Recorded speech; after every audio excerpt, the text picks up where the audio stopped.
सियावर रामचंद्र की जय, पवन सुत हनुमान की जय, उमापति महादेव की जय। जय सीताराम। अथ अष्टपंचाशः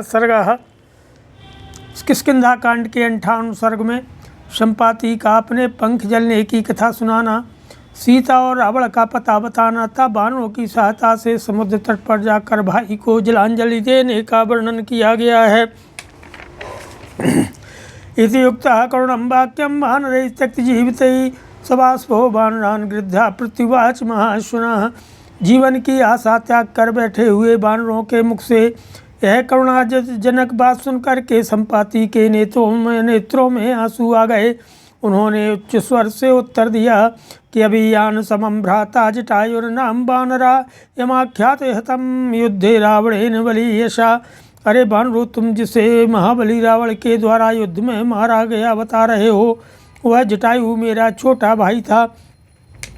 वृद्ध भावाद पक्षत्वा पृच्छन्नम तदपि मर्षये नहीं मे शक्तिरस्यद्यो भ्रातुर्वैर्विमोक्षणे।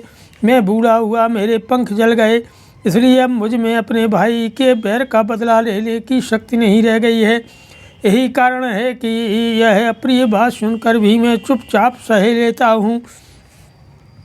पुरा वृत्रवधे वृत्ते सचाहं चाजयिषिणौ आदित्योपयातौ सौ ज्वलन्तं रश्मिमालिनम् आवृत्याकाशमार्गेण जवेन स्वर्गतौ भृशं मध्यं प्राप्ते तु सूर्ये तु जटायुरवसीदति तमहं भ्रातरं दृष्ट्वा सूर्यरश्मिभिरर्दितं पक्षाभ्यां छादयामास स्नेहात् परं बेहोलम।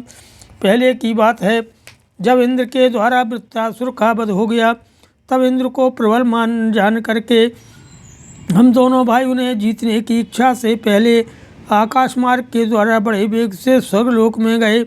इंद्र को जीत कर लौटते समय हम दोनों ही स्वर्ग को प्रकाशित करने वाले अंशुमाली सूर्य के पास आए।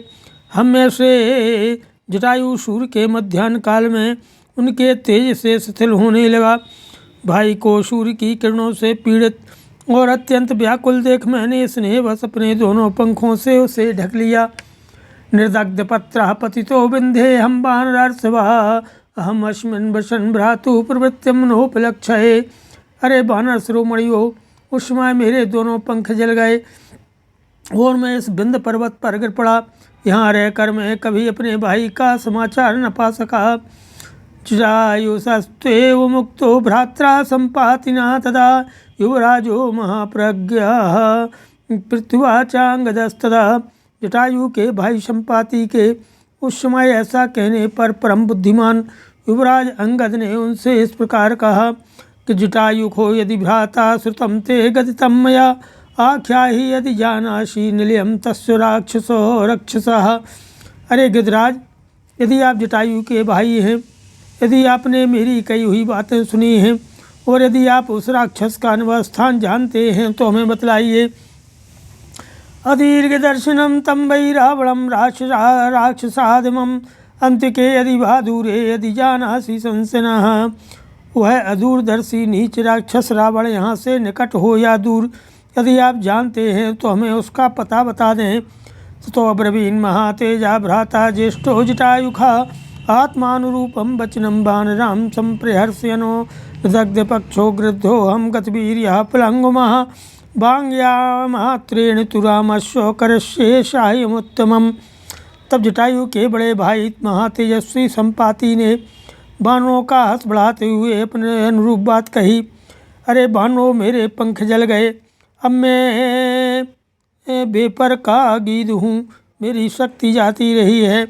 वचन मात्र से भगवान श्री राम की उत्तम सहायता अवश्य करूँगा। कि जानामि वारुणान् लोकान् विष्णोस्त्रैविक्रमानपि देवासुरमर्दांश्च हयमर्तस्य विमंथनम्। मैं वरुण के लोकों को जानता हूँ। बाण अवतार के समय भगवान विष्णु ने जहाँ जहाँ अपने 3 पग रखे थे उन स्थानों का भी मुझे ज्ञान है। अमृत मंथन तथा देवासुर संग्राम भी मेरी देखी और जानी हुई घटनाएं हैं। रामस्यदिदं कार्यं कर्तव्यं प्रथमं मया जर्या च हृतं तेजः प्राणाश्च शिथिलामयं ममो। यद्यपि वृद्धावस्था ने मेरा तेज हर लिया है और मेरी प्राण शक्ति शिथिल हो गई है, फिर भी श्री रामचंद्र जी का यह कार्य मुझे सबसे पहले करना है कि तरुणी रूप संपन्ना सर्वाभरण भूषिता ह्रियमाणा मया दृष्टा रावणेन दुरात्मना। एक दिन मैंने भी देखा दुरात्मा रावण सब प्रकार के गहनों से सजी हुई एक रूपवती युवती को हर कर लिए जा रहा था। क्रोशंतीं राम रामेति लक्ष्मणेति च भामिनी भूषणान्य विध्यंती गात्राणी च विधुन्वती। वह माननी देवी हा राम हा लक्ष्मण की रट लगाती हुई अपने गहने फेंकती और अपने शरीर के अवयवों को कंपित करती हुई छटपटा रही थी। सूर्य प्रभेव शैलाग्रे तस्सह कौशेमोत्तमम् अशिते राक्षसे भाति यथा भात हृदयम्बुदे। उसका सुंदर रेशमी पीताम्बर उदयाचल के शिखर पर फैली हुई सूर्य के प्रभा के समान सुशोभित होता था। वह उस काले राक्षस के समीप बादलों में चमकती हुई बिजली के समान प्रकाशित हो रही थी। ताम तु सीतामहं मन्ये रामस्य परिकीर्तनात् श्रूयतां मे कथयतो निलयं तस्य रक्षसा। श्री राम का नाम लेने से मैं समझता हूँ वह सीता ही थी। अब मैं उस राक्षस के घर का पता बताता हूँ, सुनो। पुत्रो विस्रवशः साक्षात् भ्राता वायुश्रवश्च च मध्यास्ते नगरीं लंकां रावणो नाम राक्षसः। इतो दीपे समुद्रस्व सम्पूर्णे शतयोजने तस्मिन् लंकापुरी रम्या निर्मिता विश्वकर्मणा। रावण नामक राजा राक्षस महर्षि विश्ववा का पुत्र और साक्षात कुबेर का भाई है। वह लंका नाम वाली नगरी में निवास करता है। यहाँ से पूरे 400 कोस के अंतर पर समुद्र में एक द्वीप है जहाँ विश्वकर्मा ने अत्यंत रमणीय लंकापुरी का निर्माण किया है। जाम्बूनदमयी द्वारैश्चित्रैः कांचन वेदिकैः प्रासादैः हेमवर्णैश्च महद्भिषु समाकृतः। उसके विचित्र दरवाजे बड़े बड़े महल स्वर्ण के बने हुए हैं। उनके भीतर सोने के चबूतरे या वेदियाँ हैं। प्राकारेणार्कवर्णेन महता च समन्विता तस्यां वसति वैदेही दीना कौशेयवासिनी। उस नगरी की चार दीवारी बहुत बड़ी है और सूर्य की भांति चमकती रहती है। उसी के भीतर पीले रंग की रेशमी साड़ी पहने विदेह कुमारी सीता बड़े दुख से निवास करती हैं। रावणान्तःपुरे रुद्धा राक्षसी भी सुरक्षिता जनकस्यात्मजां राज्ञस्तस्यां दृक्षत मैथिलीं। रावण के अंतापुर में नजरबंद हैं बहुत सी राक्षसियाँ उनके पहरे पर तैनात हैं। वहाँ पहुँचने पर तुम लोग राजा जनक की कन्या मैथिली सीता को देख सकोगे।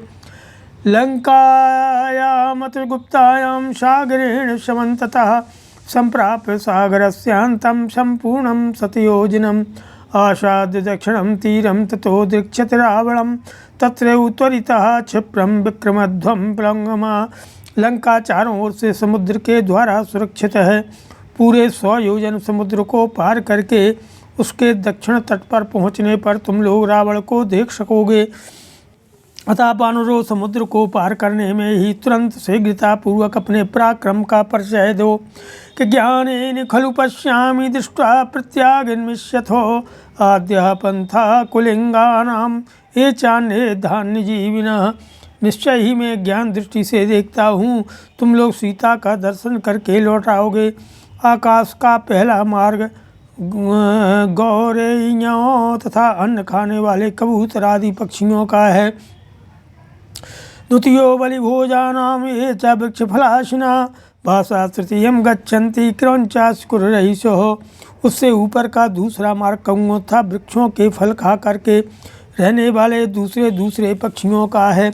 उससे भी ऊंचा जो आकाश का तीसरा मार्ग है उससे चील क्रौंच और कुरर आदि पक्षी जाते हैं।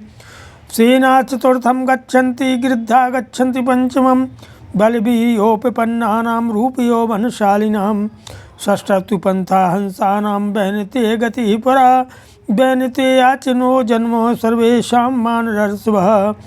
आज चौथे और गीधे 5 में एक मार्ग से उड़ते हैं।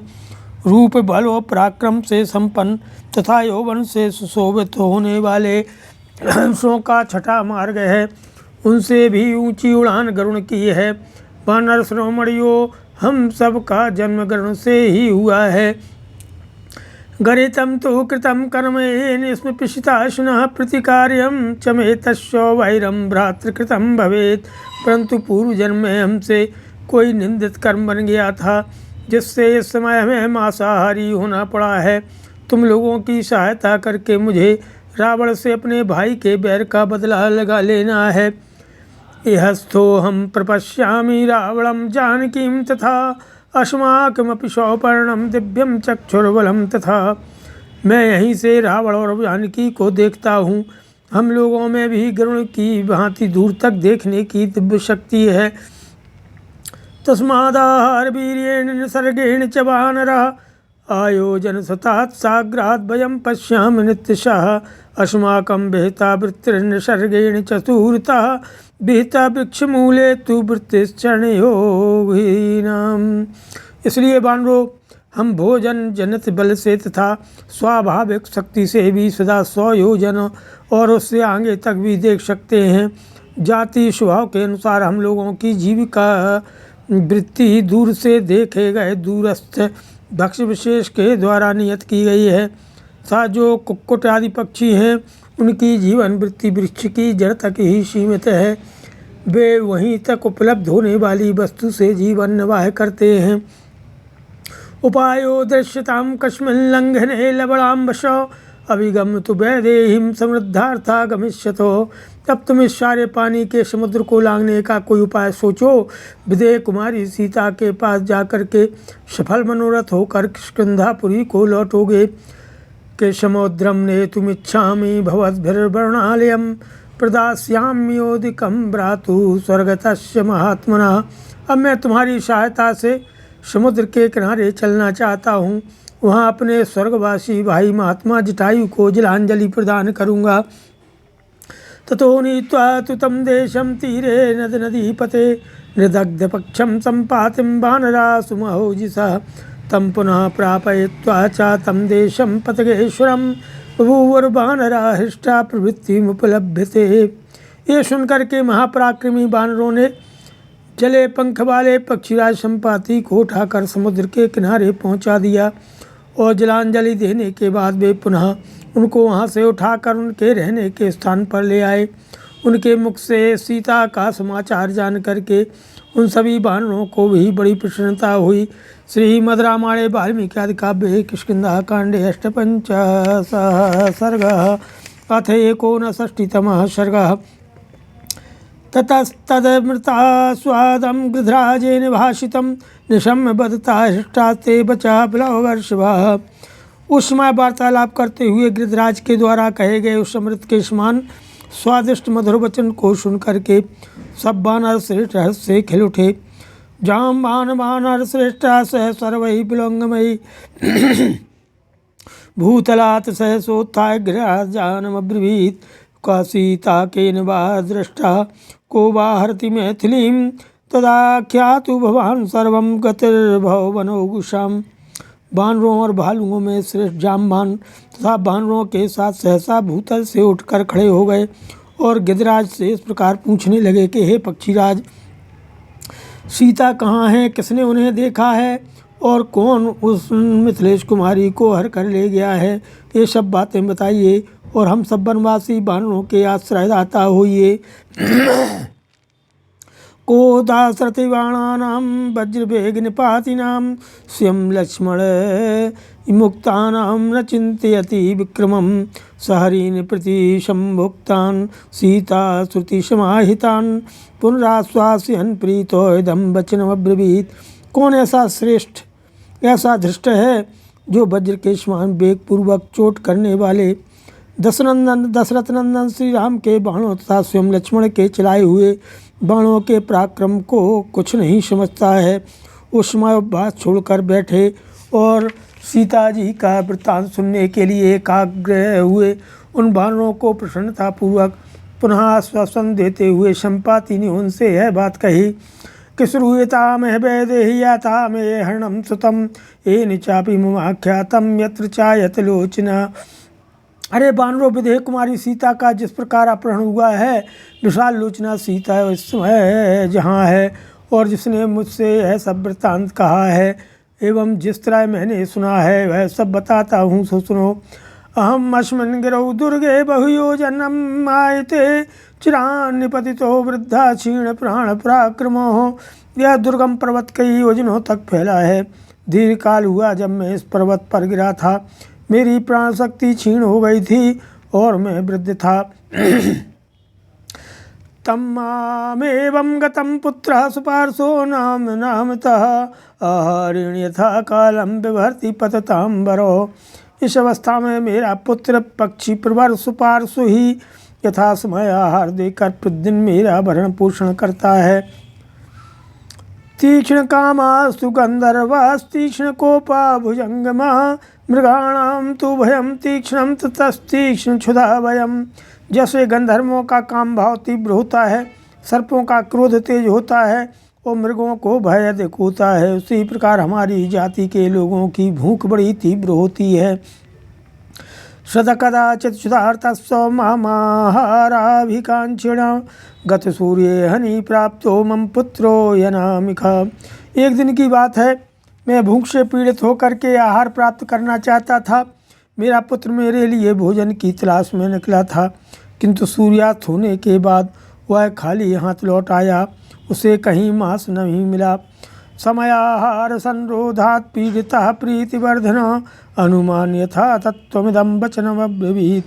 भोजन न मिलने से मैंने कठोर बातें सुना करके अपनी प्रीति बढ़ाने वाले उस पुत्र को बहुत पीड़ा दी, किंतु उसने नम्रतापूर्वक मुझे आदर देते हुए यह यथार्थ बात कही कि हम तात्ये यथा कालमामिषार्थी स्वमाप्लुतः महेन्द्रस्य गिरिर्द्वारमावृत्सु समाश्रितः तत्र सत्त्वसहस्राणां सागरान्तरचारिणां पंथानमेकोऽद्यवशं तन्निरोधुं बाङ्मुखः।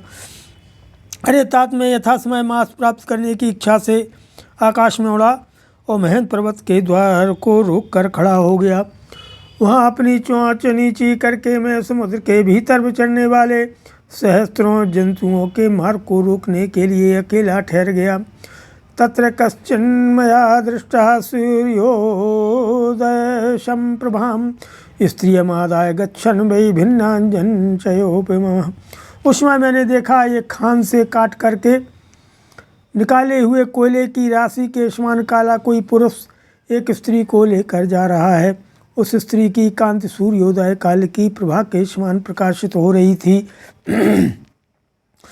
स्वहमभ्यवहारार्थं तौ दृष्ट्वा कृतनिश्चया तेन साम्ना विनीतेन पंथान मनुयाचितः।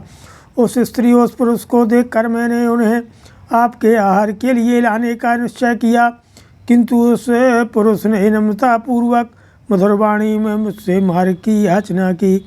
नहि शामोपपन्नानां प्रहर्ता विद्यते भुवि नीचेष्वपि जनः कश्चित् किमंगवत् मद्विधः। पिताजी, भूतल पर नीच पुरुषों में भी कोई ऐसा नहीं है जो विनयपूर्वक मीठे वचन बोलने वालों पर प्रहार करे, फिर मुझ जैसा कुलीन पुरुष कैसे कर सकता है। सयातस्तेजसा व्योम संक्षिपन्ने उपेगितः अथाहं खेचरैर्भूतैः अभिगम्य सभाजितः। फिर तो वह तेज से आकाश को व्याप्त करता हुआ सा वेगपूर्वक चला गया। उसके चले जाने पर आकाशचारी प्राणी सिद्धचरण आदि ने आकर मेरा बड़ा सम्मान किया। दृष्टिया जीवति शीतेति अब्रुवन् मां महर्षयः कथंचित् सकलत्रोऽशौ गतस्ते स्वत्य संशयम्। वे महर्षि मुझसे बोले, सौभाग्य की बात है कि सीता जीवित है। तुम्हारी दृष्टि पड़ने पर भी स्त्री के साथ आया हुआ वह पुरुष किसी तरह सकुशल बच गया, अतः अवश्य तुम्हारा कल्याण हो। यो मुक्तस्ततो हम तई सिद्धई परम शोभनई सच में रावणो राजा रक्षसां प्रतिवेदितः। उन परम शोभायमान सिद्ध पुरुषों ने मुझसे ऐसा कहा कि इसके बाद उन्होंने यह भी बताया कि वह काला पुरुष राक्षसों का राजा रावण था। पश्यन्ता सते भार्यां रामस्य जनकात्मजां भ्रष्टाभरण कोशेयां शोक वेग पराजितां राम लक्ष्मणयोर्नाम क्रोशन्तीं मुक्तमूर्धजाम् एक कालात्यस्तातो इति वाक्यविदम्बरो एतदर्थं समग्रं मे सुपार्श्वः प्रत्यवेदयतो तच्छ्रुत्वापि हि मे बुद्धिर्न सीत काचित् पराक्रमे। हे तात, दशरथ नंदन श्री राम की पत्नी जो है जनक किशोरी सीता शोक के वेग से पराजित हो गई थी। उनके आभूषण गिर रहे थे और रेशमी वस्त्र भी सिर से खिसक गया था। उनके केस खुले हुए थे और वे श्री राम तथा लक्ष्मण का नाम ले लेकर उन्हें पुकार रही थी। मैं उनकी इस दयनीय दशा को देखता रह गया। यही मेरे विलम्ब से आने का कारण है। इस प्रकार बातचीत की कला जानने वालों में श्रेष्ठ सुपार्श्व ने मेरे सामने इन सारी बातों का वर्णन किया। यह सब सुनकर भी मेरे हृदय में पराक्रम कर दिखाने का कोई विचार नहीं उठा। अपक्षो ही कथम पक्षी कर्म किंचित समारभेत यत्तु शक्यं मया कर्तुं वाग्बुद्धि गुणवर्तिना श्रूयतां तत्र वक्ष्यामि भवतां पौरुषाश्रयं वाङ्यतिभ्यां हि सर्वेषां करिष्यामि प्रियं हि वा यद्धि दयाश्रते कार्यं मम तन्नात्र संशयः। बिना पंख का पक्षी जैसे कोई पराक्रम कर सकता है। अपनी वाणी और बुद्धि के द्वारा साध्य जो उपकार रूप गुण है उसे करना मेरा स्वभाव बन गया है। ऐसे स्वभाव से मैं जो कुछ कर सकता हूँ वह कार्य तुम्हें बता रहा हूँ, सुनो।